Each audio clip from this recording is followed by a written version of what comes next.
하나님 말씀을 룻기 1장 11절부터 14절까지의 말씀입니다. 우리 다 함께 천천히 한 목소리로 읽도록 하겠습니다. 나오미가 이르되 내 딸들아 돌아가라. 너희가 어찌 나와 함께 가려느냐. 내 태중에 너희의 남편 될 아들들이 아직 있느냐. 내 딸들아 되돌아가라. 나는 늙었으니 남편을 두지 못할지라. 가령 내가 소망이 있다고 말한다든지 오늘 밤에 남편을 두어 아들들을 낳는다 하더라도 너희가 어찌 그들이 자라기를 기다리겠으며 어찌 남편 없이 지내겠다고 결심하겠느냐. 내 딸들아 그렇지 아니하니라. 여호와의 손이 나를 치셨으므로 나는 너희로 말미암아 더욱 마음이 아프도다 하매 그들이 소리를 높여 다시 울더니 오르마는 그 시어머니에게 입맞추되 룻은 그를 붙쫓았더라. 아멘.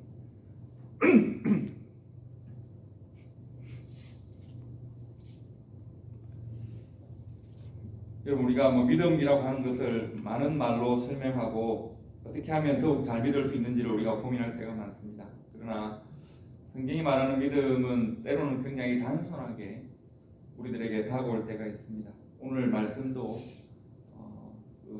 믿음이 가지고 있는 아주 단순성을 잘 드러낸다고 볼 수 있습니다. 우리가 저희가 묵상하는 시편, 여러분들 많이 묵상하고 은혜를 많이 받으실 텐데 시편은 이제 고대 유대의 문학의 한 장르라고 보셔도 됩니다. 그러니까 그것을 하나님의 말씀으로 우리가 읽지만 그러나 일반 문화의 측면에서 보면 시편은 고대 유대 문학의 한 장르입니다. 우리는 시편을 글로 읽죠. 시편을 글로 읽지만 당시 유대인들은 고대 유대인들 지금도 그러합니다만 그들은 시편에 곡을 붙였습니다. 그래서 노래로 예배를 드릴 때도 시편으로 노래하고 우리가 지난주에 생각했던 바벨론 강가에서 노래했던 또한 시편의 노래들, 아가서의 노래들이라고 보시면 됩니다. 그들은 삶에서 만나는 모든 희로 애락 이런 삶의 모든 즐거움이 있거나 혹은 즐거움이 있거나 할 때마다 시편으로 노래를 불렀습니다. 여러분들도 좀 그렇지는 않습니까? 시편 즐겨 묵상하는 시편이 있지 않으십니까?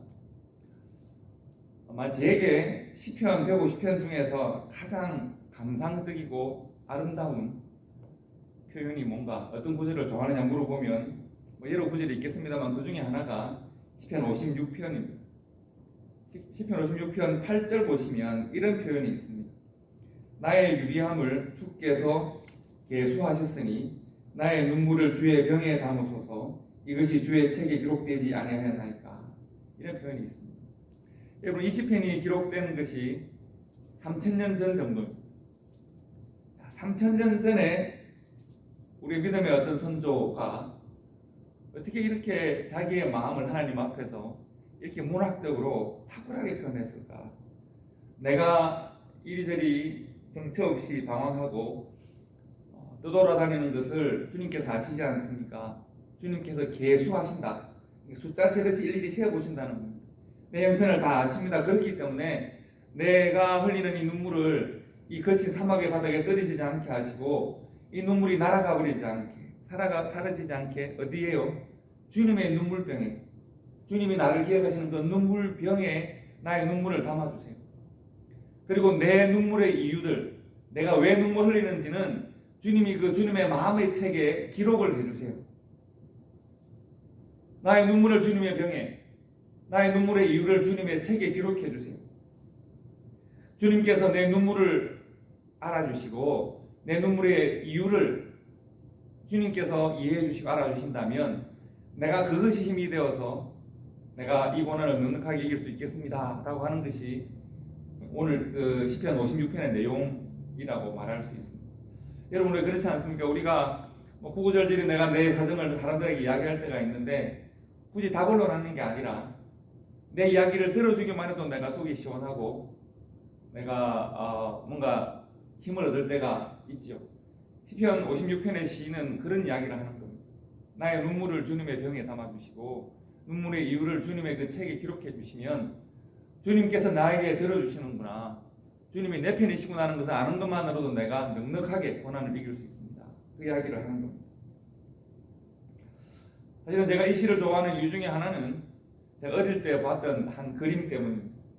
이 그림이 진짜 그림이 말하는 것이 아니라 제 마음에 남아있는 그러니까 제 마음에 한번 왜 보고 그 사진처럼 딱 남아 있는 기억들이 있지 않습니까? 그 기억 중에 하나가 가끔씩 제 아버님이 새벽 기도를 늦게까지 계속 하실 때가 있습니다. 학교로 갈 때까지 새벽 기도를 계속 하고 계실 때가 있는데 새벽 한 4시 반 5시부터 시작해서 7시까지 8시까지 계속 기도를 하시는 거죠. 그럼 아버님이 이제 이렇게 몸을 흔들흔들 하시면서 이렇게 때로는 엎드려서 몸을 무릎 꿇고 때로는 앉아서 기도를 하시는데 그때 아버님이 흥얼흥얼 이렇게 기도에 곡을 붙여서 이렇게 할 때가 있지 않습니까? 그럴 때 아버님이 어떻게 오랫동안 그렇게 기도를 하시다 보니까 곡이 하나 생긴 모양이에요. 그 곡은 나 같은 죄인 살리신 그 곡에다가 아버님이 기도의 제목을 붙여서 계속 이렇게 기도를 하시는데 지금도 그 아버님 그때 부르시던 그 기도하시고 부르시던 그 내용이 기억이 나죠. 아버님이 이렇게 하시면 아시지요 내 사정을 아시지요 주님 뭐 이렇게 하시더라고요. 계속 아시지요 하시더라고요. 제가 어린 마음에 좀 별로 안 좋았어요. 뭐 노래가 너무 좀 시봉작한 것 같고 막 그래서 좀 기도를 하면 잘하시고 노래를 만들면 잘 만드시지 아시지요 내 사정을 이게 뭐야 이 생각을 제가 어릴 때는 했었습니다. 근데 이제 제가 지금 제 나이가 그때 제가 보던 아버님 나이를 지났고 이미 또 교회를 미국에서 교회를 섬기고 또 지금 또 하나 또 다시 교회를 섬기고 하는 과정에서 아버님 마음이 잘 이해가 됩니다. 그러니까 구구절절 많은 이야기를 하기보다 하나님과의 마음의 교통함을 원하신 것이 아닌가 하는 생각을 하게 되고 그런 과정에서 시편 56편의 시인도 같은 마음일 것이다. 내가 일일이 내 눈물의 이유를 내가 다 나는 이것 때문에 억울하고 저것 때문에 분하고 이것 때문에 내가 아쉽고 내가 저 사람 꼭 원수를 갚아야겠고 이 모든 것을 내가 다 말하지 못하겠는데 그저 내가 하나님 앞에 나와서 그저 눈물 흘릴 뿐인데 내 눈물을 주님의 병에 담아주시고 이 눈물의 이유를 주님의 책에 기록해 주시면 나는 그것만으로 힘이 되겠습니다. 이제 아버님도 목회적인 고비가 올 때마다 아마도 그렇게 기도하시면서 어려운 목회의 때를 넘어선 것 같다 이런 생각을 지금은 이제 하게 됩니다. 제 아버지 그때 제가 보던 아버님보다 지금 제가 나이가 많거든요. 제가 보게 됩니다. 여러분들 어떻습니까? 여러분들도 이런 노래 부르시고 비슷한 기도의 제목을 하나님께 드리면서 눈물 흘려 보신 적이 있습니다. 여러분의 무릎을 눈물로 적셔 본 적이 있습니다. 기가 막힌 현실들이 우리에게 있고 그래서 말을 하자니 어떻게 표현할 길이 없고 그저 눈물밖에 흘릴 것 없어서 하나님 앞에 눈물 흘리면서 도움의 손길을 기다린 적이 있습니다. 룻기 1장에서 만나는 엘리멜렉의 가정은 룻기 1장의 시작을 보면 객관적으로 그렇게 많이 나쁘지 않습니다. 고향 땅 베들레헴의 흉년이 계속되고 엘리멜렉의 가정은 자신만만하게 이방의 땅을 선택합니다. 아마 엘리멜렉의 가정은 베들레헴에 있을 때도 뭐 그렇게 어렵게 살지 않았을 가능성이 많고 우리 이방 땅으로 이주해서 그곳에서 남자 셋 엘리멜렉과 말론과 기론 젊은 남자들과 아버지가 함께 노력하면 우리가 뭐 못 살겠나 해서 이방의 땅으로 갔을 겁니다. 그들의 삶의 필요가 하나님의 언약의 땅이 아닌 이방의 땅을 선택하게 했습니다. 여러분 우리의 일반적으로 필요와 욕구를 따라가는 삶이 우리의 일반적인 삶입니다. 우리의 필요가 우리를 일하게 하고 욕망이 우리를 열심내게 하는 것이 일반적인 상황 아닙니다. 나는 좀 더 좋은 집에 자녀들에게 좋은 교육을 제공하고 나는 좀 더 내 미래가 안정되면 좋겠고 이런 우리의 필요와 욕망이 우리의 삶을 열심내게 합니다. 필요와 욕망을 따라가는 삶이 잘못인가? 법적으로나 윤리적으로 뭐 대단히 큰 잘못인가? 그렇지 않습니다. 우리는 보편적으로 그렇게 살고 있습니다. 하지만 우리가 알아야 하는 것은 필요와 욕망으로 따라 살아가는 삶은 언젠가는 벽을 만난다는 겁니다. 우리의 필요와 욕망은 타인의 필요와 욕망과 늘 충돌합니다. 세상은 우리의 필요와 욕망을 다 채워주지 않습니다. 때로는 우리가 감당할 수 없는, 때로는 우리의 필요와 욕망이 거절되어지는 현실을 만나기도 합니다. 때로는 내가 잘못한 것이 없는 것 같은데 큰 어려움을 당하기도 합니다. 이해할 수 없는 질병을 만나기도 하고 국가와 국가 간의 전쟁에 우리 개인이 희생되기도 하고 천재지변이 생겨서 한꺼번에 모든 것을 잃어버리기도 하고 그리고 죽음을 직면하기도 합니다. 피로와 욕망은 너무 쉽게 거절당하고 패배와 절망의 삶이 기약 없이 언제 내 삶은 회복되는 것입니까? 묻고 물어도 대답 없는 그런 삶을 계속 살아가야 되기도 합니다. 마치 나오미의 가정처럼 말입니다. 나오미의 가정은 자신들의 필요와 욕망이 거절되어지는 현실을 만났기 때문에, 그러면 우리가 약속의 땅 베들레헴이 우리 가정의 필요와 욕망을 허락해 주지 않으니 우리는 이방의 땅으로 가겠다. 그래서 모압 땅으로 넘어간 것입니다. 그곳에서 우리의 필요와 욕망을 채워보겠다고 생각을 했는데 오히려 그것을 채울 수 있는 수단까지도 다 잃어버립니다. 아마도 병들거나 천재지변이나 전쟁이나 그 어떤 이유로 남자들이 다 죽고 말았습니다. 아마도 나오미가 남편이 죽고 아들들이 차례로 죽고 난다 얼마나 많이 울었을까요? 얼마나 가슴치고 절망했을까요? 아마도 멍하니 아무것도 못하는 때가 있을 거란 말이죠. 그리고 울다가 정신을 차려보니 두 자부가 내 앞에 있습니다. 이제는 어떻게 해야 되는가? 이제 우리는 그런 상황, 불행은 연달아 내게 다가오고 내가 할 수 있는 일은 없고 도움의 손길은 보이지 않고, 만약 여러분이 이런 상황 속에 있다면 여러분은 어떤 선택을 하시겠습니까? 그때로부터 1100년이 지나고 유대 땅 베들레헴 그리고 나사렛이라고 하는 동네에 마리아라는 한 소녀가 살고 있습니다. 갈릴리 부근의 나사렛이라는 동네에서 태어나고 자란 한 소녀, 16, 17세 정도에 불과합니다. 그녀에게는 결혼을 약속한 좋은 정혼자가 있습니다. 장차 내가 가정을 이루고 아주 일상적이고 소소하고 평범한 행복을 기대하는 그런 소녀의 꿈을 가지고 있는 여인입니다. 그런데 그 소녀에게 갑자기 하나님의 뜻이 임합니다. 하나님께서 그에게 찾아오시고 하나님의 뜻이 너와 함께한다. 하나님의 이 뜻, 놀라운 뜻은 인류를 구원하는, 인류의 역사를 반으로 딱 가르는 참으로 놀랍고 크고 위대한 하나님의 뜻이다 라고 하는 하나님의 그 큰 뜻이 그녀에게 임했습니다. 근데 그 내용이 뭡니까? 남자를 알지 못하는데 잉태한다는 겁니다. 그 아이가 인류를 구원하는 메시아라는 겁니다. 그것이 하나님의 뜻이라는 겁니다. 여러분, 우리의 삶에 하나님의 뜻이 이루어지는 것은 축복인가요? 하나님의 뜻이 이루어지는 건 축복인가요? 그렇죠. 하나님의 뜻이 이루어지는 삶이 가장 아름다운 삶이죠 라고 우리는 말할 수 있습니다. 그러나 만약 마리아와 같이 여러분 16, 17세라 해봐야 얼마나 어리고 아직 세상 모르는 한 소녀에게 하나님의 뜻이, 거룩한 뜻이 꽝 하고 임한 것입니다. 임했는데 어떤 뜻입니까? 했더니 남자를 알지 못하는 몸으로 신을 잉태하여 그 신을 세상에 내어놓아야 하고 신의 어머니로 살아야 한다는 겁니다. 우리가 쉽게 하나님의 뜻이 이루어지는 삶을 고백하지만 내가 마리아라면 여러분은 이것을 믿음으로 받으실 수 있겠습니까? 하나님의 뜻이 내 삶에 이루어지기를 바랍니다. 하나님의 뜻이 이루어지는 것이 내 삶에 가장 아름답고 선한 일입니다 라고 마리아가 고백하고, 만약 그 뜻을 따라가면, 그 뜻이 이루어지면 그녀가 소원했던 그 아름다운 행복은 사라질 것입니다.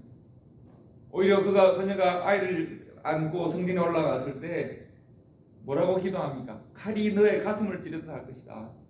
앞으로 하나님의 뜻을 받은 그녀의 삶은 칼이 자신의 심장을 찌르는 듯한 고통 가운데 살아야 되는 삶이 반복될 것입니다. 하나님의 뜻이 우리의 삶에 구체적인 선택으로 다가올 때 과연 그 뜻 이루어지기를 원합니다 하고 내가 순종하는 삶을 선택할 수 있는가? 이것은 우리들의 믿음에 굉장히 큰 도전일 수밖에 없습니다. 성경을 읽는 가장 좋은 방법은 내가 성경 속에 들어가는 겁니다. 그 상황 속에 들어가는 겁니다.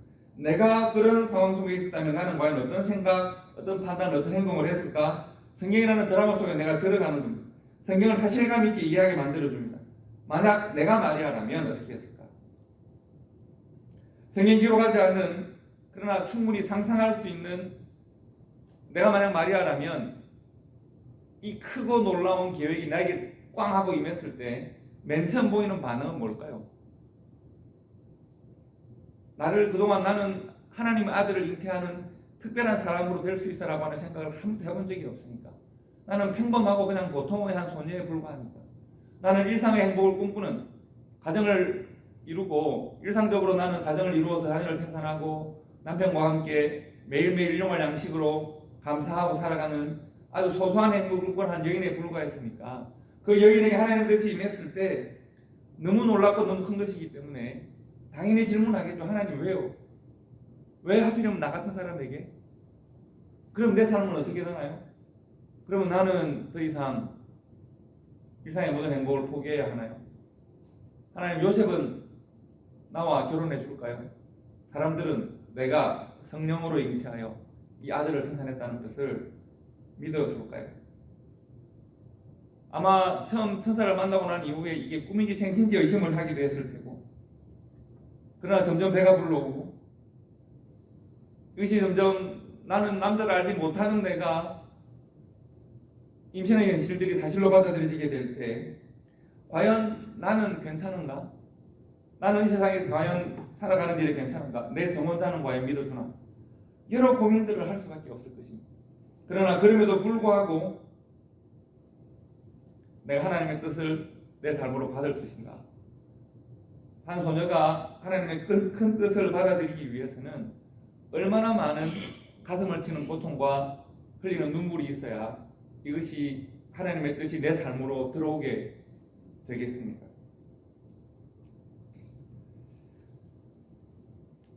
오늘 우리가 룻기를 통해서 만나는 장면도 그렇습니다. 남편을 잃고 아들을 잃은, 그리고 남편들을 잃은 자부들, 우리가 상상만 해도 너무 큰 절망 가운데서 아마도 누워 일어나지 못했을 수도 있습니다.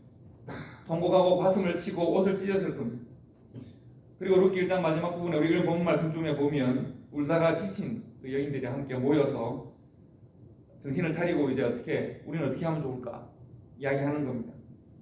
룻이 노메네를 불렀다고 했습니다.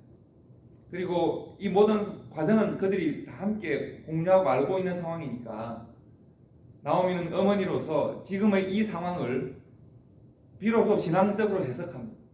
그 이전에는 필요와 욕망이 결정하는 삶을 살았는데 내 모든 필요와 욕망이 거절당하고 우리 가정이 정말 힘들고 어려운 고난 가운데 있고 나는 절망 외에는 아무것도 할 수 없는 상황이 되었을 때 비로소 나오미가 자신의 삶의 현실을 하나님 앞에서 믿음으로 해석합니다. 해석은 뭔가 하면 13절 하반절입니다. 우리가 욕망을 따라 살았더니 여호와의 손이 나를 치셨다는 겁니다. 그리고 나는 나의 잘못으로 내가 이 고난을 당한다고 하나 그러나 너희들을 보니까 나는 너희로 인하여 더욱더 마음이 아프고 또 아프다 이렇게 말했다고 합니다. 그리고 세 여인이 함께 또 끌어안고 목놓아 옵니다. 우리가 이 울음에 주목할 필요가 있습니다. 여러분 아이들은 태어나면 뭐부터 합니까? 제일 먼저 이 아이가 정상적으로 태어나는지 아는 방법은 제대로 우는가 하는 걸 보는 거잖아요. 울음은 본능입니다. 그리고 소통의 방식이기도 합니다. 어릴 때 내가 언어가 없고 바디랭귀지도 부족하고 배고프면 뭐 하면 되죠? 울면 됩니다. 기저귀 젖으면 울면 됩니다. 불만 있으면 울면 됩니다. 울음은 소통의 방식입니다. 그러나 조금 더 성장하고 자라나면 이제 욕구중심적으로 울기도 합니다. 채워주지 않으면 울고 엄마 아빠가 말 들어주지 않으면 울고 서로 화나서 내가 요청하는 것인데 안 들어주면 웁니다. 점점 더 울음에 대한 성장하면서 왜 우는지에 대한 이유가 분명해지기 시작합니다. 우리는 서로 공감해서 울기도 하고 그래서 내 일은 아니지만 TV를 보면서 마음이 공감되면 울기도 하고 감동되면 울기도 합니다. 저는 이 공감과 감동의 면에서 감동이 대단히 감동적인 장면이 아니라 그야말로 공감해서 울었던 잊지 못하는 기억이 하나 있습니다. 사람들은 언제 우는가? 제가 사실 장례식을 인도도 해야 하고 장례식에 갈 일이 목회장에도 많잖아요. 제가 잘 장례식에 가서 일부러 안 울려고 노력을 합니다. 가능하면 성도의 그 죽음을 삶의 끝 절망으로 해석하기보다는 이제 하나님 안에서 평안을 누리는 것으로 해석하고 싶기 때문에 가능하면 제가 감정적이 되지 않으려고 노력합니다. 친한 분이 돌아가셔도 그렇게 노력을 제가 그렇게 많이 합니다. 그런데 제가 마음을 주체하지 못했던 한 장례식이 있습니다. 어느 한 목사님이 이제 갑자기 연락이 왔는데 장례식이 갑자기 발생했는데 참여 좀 해줘라. 사람이 너무 없다. 왜냐 그랬더니 자기 조카 사위인데 갑자기 급사를 한 거죠. 36세의 젊은 청년인데 결혼한 지 이제 2, 3년밖에 안 돼가지고 너무 열심히 사는 청년인데 그러니까 과로로 인한 심장마비인데 그러니까 뜨리잡을 뉴욕 쪽에 사는데 뜨리잡을 치면서 한번 내가 우리 가족을 정말 한번 일으킬 거야 하고는 열심히 살다가 갑자기 이제 심장마비로 죽었어요. 가방을 열어보니까 왜 그 잠 안 오는 드링크제들 이런 것들이 가득 들어있고 너무 열심히 뛰었던 친구예요. 다들 이 친구가 얼마나 성실하고 교회에서도 정말 열심히 하는 친구여서 우리 그 담임 목사면서 이제 삼촌이죠. 저 삼촌이었던 이 목사님이 정말 가슴을 치면서 너무 안타까워했던 일이 있습니다. 그래서 저도 장례식에 참여를 했는데 이 죽은 이 36세 된 이 가장이 쌍둥이 동생이에요. 쌍둥이 동생인데 쌍둥이 형은 한국에 있는. 근데 그 형이 동생이 죽었다 그러니까 급하게 이제 바로 미국으로 뛰어온 거죠. 그래서 헐레벌떡하고 장례식 하는 중에 들어왔습니다. 그런데 엄마 품에 안겨 있던 이 이제 돌막지난 아들이 너무 오래간만에 아빠를 본 거예요. 아빠가 며칠 동안 안 보이고 사람들이 분위기가 엄숙하고 막 사람들이 울고 하니까 이 아이가 상황이 이해가 안 돼서 멀뚱멀뚱 보고 있는데 그래서 누가 헛지고 들어오는데 아빠가 들어온 거예요. 그러니까 아빠하고는 또 쫓아가서 아빠 하는데 사람들은 이것이 어떤 상황인지 다 알아요. 이제 지금 마침 이제 가족들 중에 가족들이 아무도 못 오고 있는데 이제 곧 형이 곧 온다고 합니다. 이런 상황들을 우리가 다 알고 있었는데 보니까 꼭 쌍둥이니까 꼭 달랐죠. 그런데 이 한 달 된 아들이 아빠하고는 계속 매달려서 며칠 동안 아빠를 못 봤기 때문에 그리고 이 형도 뭐 나는 아빠냐 말을 하겠어요. 어떻게 하겠어요. 뭐 통곡을 하고 그 아이 엄마도 뭐 그래서 장례식이 중단이 됐어요. 너무 다들 울어서 중단이 되고 가슴 깊이 저도 가능하면 감정적이 되지 않으려고 노력하는 편인데 그 아이의 마음과 형의 마음과 그 아내의 마음과 만약 정말 그 아버지의 영혼이 주님의 품에서 그 장면을 본다고 하면 아무리 하나님의 품이 평안하고 평강하다고 하더라도 그 장면을 만약 볼 수 있다면 어떻게 눈물 흘리지 않겠습니까? 그래서 우리는 이런 이유들 공감하고 뭐 우리가 마음을 함께 동정하면 우리가 함께 눈물 흘리는 것이 우리의 일들입니다. 그러나 우리가 잊지 말아야 되는 중요한 눈물의 이유가 딱 하나 더 있습니다. 그것이 오늘 성경이 말하는 성도의 울음. 성도는 언제 우는가? 왜 우는가 하는 것입니다. 성도의 울음은 우리가 이 땅에서의 생로병사와 희로애락에 대하여 우리의 감정을 동하고 우리가 눈물 흘립니다. 그것은 뭐 나쁜 것 아니고 당연히 해야 될 일이 있겠지만 그러나 성도의 울음은 하나님 앞에서 우는 울음입니다. 성도의 울음은 내 삶에서 하나님과의 관계를 생각하고 우는 울음입니다. 하나님 앞에서 은혜를 깨달을 때 우는 울음입니다. 하나님의 사랑을 깨달을 때 웁니다. 내가 하나님 앞에 범죄하였음을 깨달았을 때 웁니다. 내가 하나님 앞에 회개할 일이 있구나 하는 걸 깨달았을 때 웁니다. 때로는 하나님 앞에 감사하고 때로는 감격해서 웁니다. 때로는 후회하고 회개하고 돌이켜서 웁니다. 이 눈물을 경험해야 합니다. 이 눈물이 우리의 일상이 되어야 합니다.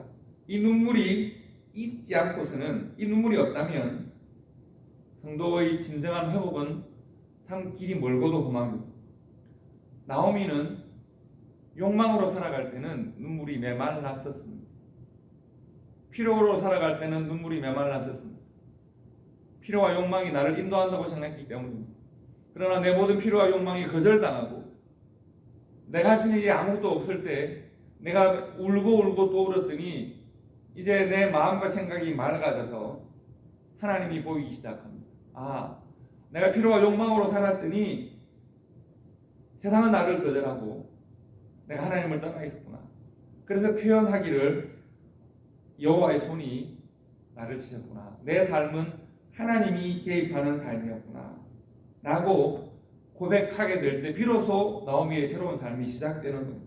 그리고 나오미가 자부들하고 함께 옵니다. 자부들에게 하나님을 설명합니다. 왜 이런 천재지변이 있을까요? 왜 전쟁이 있을까요? 왜 질병이 있을까요? 왜 우리 남편은 아직 젊은데 죽었을까요? 세상에서 이유를 찾으려고 하고 원인을 찾으려고 하고 원망하려고 하는 자부들에게 우리의 삶은 하나님으로부터 출발하고 하나님이 원인이 된다 하는 것을 비로소 그들에게 이야기해 줍니다. 우리 가정이 하나님 앞에서 잘못 살았더니 내가 하나님을 떠나서 내가 언약을 떠나서 살았더니 고통이 우리에게 임하였단다. 우리가 만난 너희 둘이 만난 슬픔과 고통은 우리 가정이 하나님을 떠난 결과란다.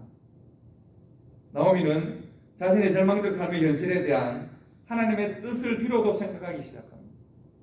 만약 누군가가 절망하고 고통 나가 있는데 하나님 뜻이 하나님 떠났으니까 그렇지라고 손가락질 하는 것은 좋지 않은 일입니다.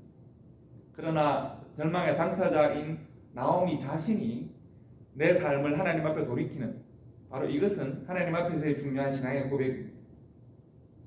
여러분, 예수님도 이런 울음에 대하여 비유로 말씀하신 적이 있습니다. 예수님의 비유 가운데서 두 아들이 있습니다. 한 아들이 아버지를 부정하고 아버지가 아직 살아있는데 유산을 받습니다. 그것은 아버지를 부정하고 아버지의 죽음을 인정한다는 뜻입니다. 내 삶에서 아버지는 죽었어요. 재산이나 주세요. 그래서 그는 먼 나라로 가서 허랑방탕했다고 했습니다. 재산을 다 탕진하고 고생문이 열렸습니다. 고생이 시작되었습니다. 그가 돼지와 함께 유대인의 비유에서 돼지를 설명한다는 것은 그의 삶의 가치를 인정하지 않는 겁니다. 돼지와 함께 지내다가 돼지가 먹는 것을 함께 먹었다고 했습니다. 인생이 완전히 절망 가운데 바닥이라는 말입니다. 바로 그때 그가 아버지의 집을 생각합니다. 그가 고백합니다. 이에 스스로 돌이켜 이르되 내 아버지에게는 양식이 풍족한 품분이 얼마나 많은가. 나는 여기서 줄여 죽는구나. 내가 일어나 아버지께로 가서 이르기를 아버지 내가 하늘과 아버지께 죄를 지었사오니 지금부터는 아버지의 아들의 일컬음을 감당하지 못하겠나이다. 나를 품꾼의 하나로 보소서 하리라 라고 하는 이 이야기를 누가 들려준다는 이야기입니다. 예수님이 이 이야기의 드라마 속으로 사람들을 초대하고 있는 겁니다. 그리고 이 둘째 아들의 자리에 이 이야기를 듣고 있는 사람들을 한 번쯤 세워보는 겁니다. 너희들은 하나님 앞에서 눈물 흘린 적이 없고 너희들은 여전히 욕망과 필요 가운데 살아가고 너희들이 욕망에 채워지기를 원하며 살아가는데 그러나 그렇게 살았던 한 아들이 세상 가운데 허랑방탕하였다가 고난과 고통 가운데서 아버지의 집을 생각하며 울면서 회개한 이 장면으로 너희를 초대할 테니 이 자리에 한번 서보라는 겁니다. 이 자리에 너희들이 한번 서서 엎드려서 이 아들이 하고 있는 회개와 눈물을 한번 흘려보라는 겁니다. 예수님은 지금 이 비유를 통해서 사람들을, 청중들을 이 비유 안으로 초대하고 있고 그리고 여러분과 저를 초대하고 있습니다. 아들의 자리에 서보라는 겁니다. 그 아들 참 많이 울지 않겠습니까? 처음에는 자신의 삶이 비참해서 울 겁니다. 나를 박대하는 이 세상 참 억울하고 분해서 울 수 있습니다. 그리고 시간이 좀 더 지나면 아버지의 집을 그리워하면서 울 수 있습니다. 우리 아버지 집에는 종도 많고 먹을 것도 많고 내가 늘 배불리 먹었는데 이 그리움을 할 수 있습니다. 그러나 결국 그는 어디까지 이릅니까? 내가 하늘과 아버지께 죄를 지었다. 아들이라고 하는 이름을 감당할 수가 없다. 그리고 내가 집으로 돌아가면 아버지는 나를 반겨주실 것이다. 여러분, 눈물에는 단순히 눈물을 흘리는 것으로 끝나는 것이 아니라 하나님이 우리의 눈물을 하나님의 병에 담으시지만 그 눈물은 하나님의 마음으로 가는 그 하나님의 눈물의 병으로 가는 그 과정 가운데서 눈물은 길을 만들어냅니다. 하나님은 그의 눈물에 길을 만들어 주십니다. 여러분, 마리아의 눈물이 평범한 한 여인의 삶에서 하나님의 뜻에 순종하는 길을 열어가는 것입니다. 마리아가 그 뜻을 듣고 오케이, 하나님 알겠습니다, 그렇게 하지 뭐, 그렇게 하겠습니다. 마리아가 하나님의 뜻을 듣고 받아들이는 그 과정에는 눈물이 만들어내는 믿음의 길이 있습니다. 나오미가 욕망과 필요를 따라 살다가 모든 것이 거절당하고 난 다음 그녀의 눈물이 만들어내는 길이 있습니다. 그 길이 바로 베들레헴으로 돌아오는 길이 됩니다. 당자의 눈물이 새로운 길을 만듭니다. 아버지께로 돌아오게 됩니다. 여러분, 눈물은 하나님께로 돌아가는 길을 개척하고 길을 만들어냅니다. 성도 여러분, 오늘 우리 본문에서는 하나님은 우리가 이 세상 가운데 살아가는 중에 막막한 현실의 장벽을 만날 수 있고, 우리의 모든 욕망과 필요가 거절당하고 시험과 고난을 당할 때가 있고, 내 힘으로는 어찌할 수 없는 절망을 만날 때가 있다는 것을 말씀합니다. 그리고 그 모든 절망적 현실 앞에서 우리가 어떻게 새로운 인생의 길을, 삶의 길을 하나님과의 관계 속에 열어갈 수 있는지 그 좋은 예를 보여주고 있습니다. 본문뿐만 아니라 성경은 곳곳에서 그 예를 보여주고 있는 것입니다. 다만 룻기라는 이 드라마를 통해서 사람들이 각각 자기 속인에 오른 대로 살아가고 자기 욕망과 필요를 따라 살아가는 시대에, 그 시대의 시류에 맞게 살던 한 가정이 어떻게 돌이켜서 하나님의 뜻으로 돌아오고 어떻게 새로운 길로 나아가고 결국은 다윗왕의 유상이 되고 메시아의 유상이 되어서 하나님의 언약으로 돌아오는 가정이 걸어가야 될 길이 무엇인지를 우리들에게 잘 보여주고 있는 것입니다. 그러면 우리도 시편의 시인처럼, 룻기에서의 나오미처럼, 복음서에서 당자처럼 우리도 우리의 삶의 어려운 일들, 고난을 만날 때나 하나님 은혜를 허락하셔서 비록 우리의 삶에 이러한 고난이 없고 이러한 절망이 없다고 할지라도 우리가 우리의 무릎을 눈물로 적시는, 하나님 앞에 우리 자신을 자복하고 엎드리는 이러한 믿음이 우리들에게 필요하겠습니다. 우리의 눈물을 주님의 눈물병에 담고 그 눈물의 이유를 주님의 마음의 책에 기록하고 우리가 하나님, 내가 받은 은혜에 감사의 눈물을 흘립니다. 내가 은혜는 크지만 은혜대로 살지 못하는 일에 대하여 내가 하나님 앞에 회개하며 눈물을 흘립니다. 하나님, 내가 때로는 나의 욕망과 나의 필요가 하나님보다 앞섰음을 고백하며 눈물을 흘립니다. 내가 하나님 안에서 이 눈물로 말미암아 믿음의 새로운 길들을 발견하기를 원하고 이 눈물로 말미암아 내가 하나님께로 더 가까이 나아가는 길들을 발견하기를 원합니다. 그 길 위에서 마리아는 믿음으로 순종했고 당자는 아버지의 품에 안겼고 룻과 나오미는 하나님의 언약 안에서 새 생명을 얻었고 평강을 얻었고, 그리고 시편의 시인은 그 눈물병에 담기는 그 눈물을 보고 하나님의 마음이 기록되어지는 그 이유를 보면서 넉넉하게 고난을 이기는 삶을 살 수 있었습니다. 마찬가지로 우리 사랑하는 초대교회 성도들, 우리가 하나님 앞에 고난이 거절당해 흘리는 눈물이 아니라, 나의 필요와 욕망이 거절당하고 비로소 내가 절망 가운데 있어 흘리는 눈물이 아니라 때로는 감사와 때로는 감격으로, 때로는 우리 인상과 부족함을 먼저 내려놓고 하나님 앞에 드리는 눈물의 기도가 있는 그런 교회와 성도가 될 수 있기를 바랍니다. 우리가 주님 앞에서 눈물로 엎드릴 때 하나님은 늘 새로운 길을 여시고 우리가 주님의 평강과 주님의 품 안에 하나님의 은혜를 누릴 수 있는 삶을 우리를 인도하실 것입니다. 눈물로 하나님께 나아가는 평강의 길을 얻는 초대교회와 성도가 되시기를 주님의 이름으로 축복합니다. 기도하겠습니다.